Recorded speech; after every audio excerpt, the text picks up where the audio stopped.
I am deeply aware of this great inheritance and of the duties and heavy responsibilities of sovereignty.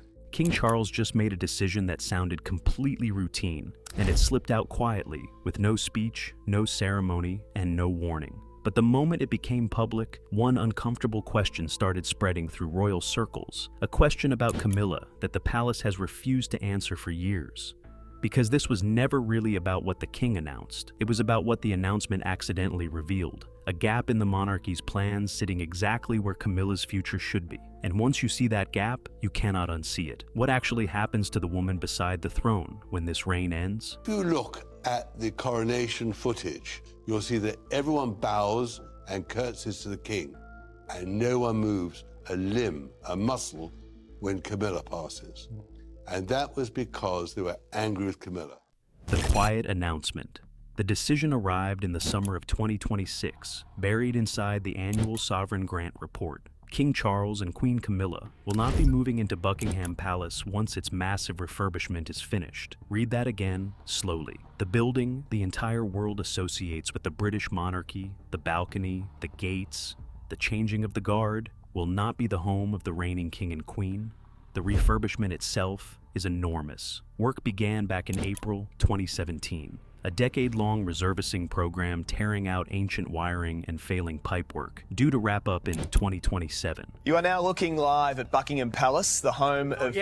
Not yet, they're not. Very soon. Of kings and queens for centuries, but later this morning, it is King Charles III who is preparing to... For years, the assumption inside and outside the palace walls was simple. Once the builders left, the monarch would move in, just as every sovereign has done since Queen Victoria made the palace the official royal residence in the 1830s. Scaffolding comes down, the king moves in, the pattern continues.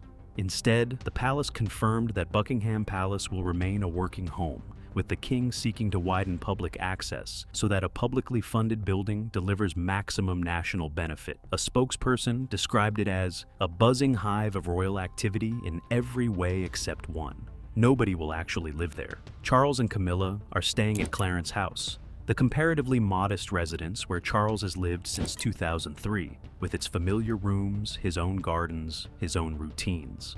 On its own, that sounds like a story about real estate. It is not. It is a signal about how Charles sees the rest of his reign and what he is preparing for. And that is where Camilla's title enters the picture. A reign preparing. You need one piece of context to understand why this landed so hard. Charles became king at 73, the oldest person ever to take the British throne. In early 2024, the palace announced he had been diagnosed with cancer, and although he returned to a remarkably full schedule, This is the essence of our community and the very foundation of our society. including a state visit to the United States in April 2026, the diagnosis changed the atmosphere of this reign. Every major decision Charles makes is now read through one lens. He is not just running a monarchy, he is preparing to hand one over. And unlike his mother, who had 70 years to shape her legacy at her own pace, Charles is doing it against the clock, in full public view, with every choice dissected the moment it lands. Declining Buckingham Palace fits the pattern perfectly. A slimmed-down monarchy, fewer working royals, public access widened, costs justified.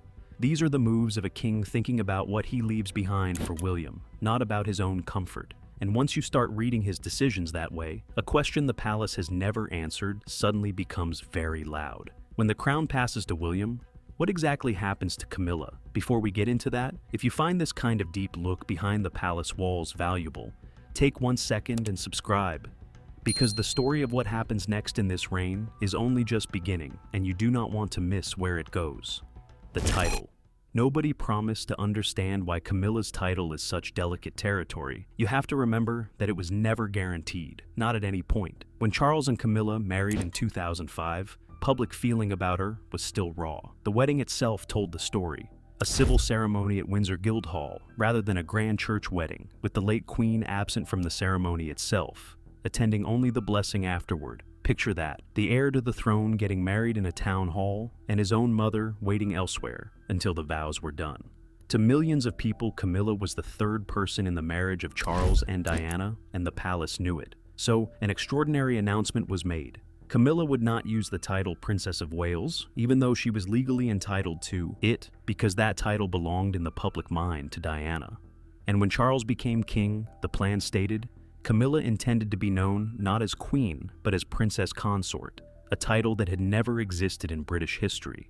The institution essentially invented a downgraded title in advance, purely to manage public anger. For 17 years, that remained the official position, while Camilla served as Duchess of Cornwall, and slowly, engagement by engagement, won ground that no announcement could give her. Then, in February 2022, everything changed in a single paragraph. Queen Elizabeth, marking 70 years on the throne, released a message expressing her sincere wish that when Charles became king, Camilla would be known as Queen Consort. Queen Elizabeth says she wants Camilla, the Duchess of Cornwall, to be known as Queen Consort when Prince Charles becomes king. One of the most consequential interventions of Elizabeth's entire reign, delivered in writing with months left to live. The Queen used her personal authority to settle the question her son could never settle alone. When Elizabeth died that September, Camilla became Queen Consort automatically, exactly as the late Queen had wished. And then came one more quiet upgrade. When the invitations for the May 2023 coronation were unveiled, the words Queen Consort had disappeared. The card announced the coronation of their Majesties, King Charles III and Queen Camilla. Equal billing, no qualifier. On coronation day, she was crowned, anointed, and has been styled Queen Camilla ever since. That is the journey, Princess Consort to Queen Consort to simply Queen. Each step decided late, each step dependent on someone else's authority. Which brings us to the step nobody has decided yet. The succession problem. The constitutional reality is colder than most people expect. The moment Charles dies, the crown passes to William instantly and automatically. There is no gap, no ceremony, no vote. In that instant, Catherine becomes the new queen. And Camilla, in that same instant, stops being the queen consort of anyone because her husband is no longer king. So, what is she then? This is the part that surprises people. There is no automatic, legally defined title waiting for her. British history handles this situation through custom, not law. A king's widow has traditionally been known as a queen dowager, keeping the style of queen as a courtesy for the rest of her life. Queen Alexandra did it after Edward VII died. Queen Mary did it after George V. And Queen Elizabeth, widow of George VI, faced a unique problem because her daughter was also named Elizabeth. And two Queen Elizabeths would have caused chaos. Her solution became world famous. She adopted the style Queen Elizabeth the Queen Mother. Notice something important. That option does not exist for Camilla. She is not William's mother. The title Queen Mother is, by its own logic, impossible for her. Camilla would be something Britain has not seen in the modern era, a dowager queen who is the stepmother of the reigning king. The widely shared expectation, and it is only an expectation, is that she would continue to be styled Queen Camilla as a courtesy, or be formally described as the Queen Dowager. But no palace statement has ever confirmed what Camilla will be called in the next reign. The question sits open, unanswered, in a family that has learned the hard way how explosive titles can be. Just ask anyone who followed the arguments over what Harry and Meghan could call themselves after stepping back. In this family, a title is never just a word, it is territory. Why this decision matters. So, why did a housing announcement reignite all of this? Because of what it implies. By permanently declining Buckingham Palace, Charles effectively confirmed that Clarence House is not a waiting room. It is home for the rest of his reign. We've just got some breaking news in from Buckingham Palace, folks. So this statement has just come in from Buckingham Palace, and I'll read it for you. It goes on to say, His Majesty has today initiated a formal process to remove the style. That immediately raised a follow-up question. If Charles dies at Clarence House, where does Camilla go? A new king traditionally takes over the great residences. William and Catherine have built their family life at Windsor. And reporting has long suggested William feels no pull toward Buckingham Palace either. 3 generations of this family, and not one of them wants to live in the most famous royal building on earth. Camilla, meanwhile, has always kept an escape hatch. Ray Mill House, her private home in Wiltshire, bought after her divorce in the 1990s, was never given up. She retreats there regularly without Charles, a place with her own kitchen, her own grandchildren visiting, her own name on the deeds, entirely outside the institution. You can read that however you like, but the plain fact is striking on its own. After everything the monarchy put her through, Camilla never fully handed herself over to it. If the next reign leaves no official role and no official residence for a dowager queen, she is one of the few royals in history who already owns her own exit. None of this is confirmed palace planning, and it is important to say that plainly. What is confirmed is the pattern. Charles keeps making end-of-reign decisions in public, one after another, and every single one of them quietly touches the question of what becomes of his wife. The unwritten rule. There is one more layer, and it is the most delicate one. Precedence, the formal rank that decides who walks first, who sits where, who is announced before whom. Royal protocol has always placed a dowager queen behind the new queen consort. Now, picture what that actually looks like. A state occasion at Westminster Abbey. The great doors open, the procession forms, and at its head walk King William and Queen Catherine, because the Abbey, the crowd, and the cameras now belong to them. Somewhere behind them, one pace back in the order she once led, walks Camilla. Same Abbey where she was crowned, same aisle, different place in the line. The demotion would not be announced. It would simply be visible, in front of the world, every single time.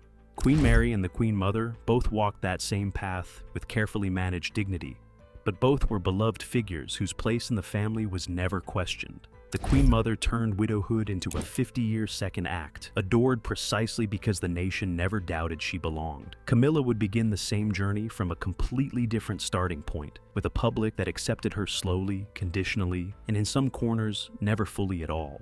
And her position carries a weight those women never had to carry. Camilla's entire royal identity was built in the shadow of Diana, William's mother. Whatever the private relationship between William and Camilla actually is, and honestly the public does not know, the next reign will be led by Diana's son. Every choice about Camilla's future style, her precedence, her residence, will be made under that weight and read through that history, which may be exactly why no announcement has ever been made. Some questions are safer left open, while the man at the center of them is still alive to hold everything together. Thousands of people have packed the square. People are hanging out the windows, and you can see her right here meeting some of her littlest fans. What comes next? And notice one final detail, because it might be the most telling of all. When Elizabeth wanted Camilla to be queen consort, she did not leave it to chance or to her successor. She said it publicly, in writing, while she still had the power to make it stick. Charles watched that lesson up close. He knows better than anyone alive that one clear public statement can settle a title question before anyone else gets a say. If he wants Camilla protected in the next reign, the tool is sitting right there, the same tool his mother used for her. So far, he has not picked it up. The monarchy survives by planning for everything. On this one question, the silence is the plan. Unless, of course, the plan simply has not been announced yet. Camilla fought her way year by year, from the most criticized woman in Britain to an anointed queen. Whether history records her final title as Queen Camilla, Queen Dowager, or something no one has thought of yet will be decided by people other than her, in a moment no one can schedule. So here is what I want to know from you. When the next reign begins, should Camilla keep the style of queen for the rest of her life? Or should the title pass cleanly to Catherine alone? Drop your answer in the comments, because this debate is only going to get louder. And if you want to be here when the palace finally breaks its silence, make sure you are subscribed with notifications on. Thanks for watching.